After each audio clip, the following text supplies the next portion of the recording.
అమ్ము ప్రేమ మీద మాత్రం నాకు ఎటువంటి డౌట్ లేదు. ఎందుకంటే తన శివాని మనస్ఫూర్తిగా ప్రేమిస్తుంది. అందుకే తన మీద కొంచెం డౌట్. నీ మీద కూడా డౌట్ ఉంది, అలానే బావ మీద కూడా నాకు డౌట్ ఉంది.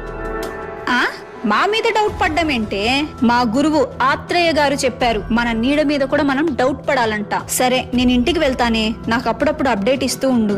కానీ ఈ పుష్కల నుంచి ఎలా తప్పించుకోవాలో నాకు అర్థం కావట్లేదే. అక్క మెహూనా. సరేనే, నేను ఇంటికి వెళ్ళొస్తాను. బావ ఏం చేస్తున్నాడో ఏమో. సరే అక్క. సరే అక్క. అక్క చెప్పవే. ఎప్పుడూ ఇలా ఏడుపు మొహంతో ఉండకే. అప్పుడప్పుడన్నా బావతో కొంచెం రొమాంటిక్ గా ఉండవే. సరే.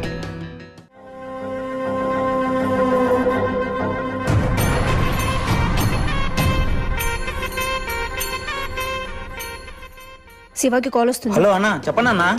క్వశ్చన్ దొరికింది. హలో హలో అన్నా, ఎవరు కాల్ ఇది? కట్ అయిపోయింది.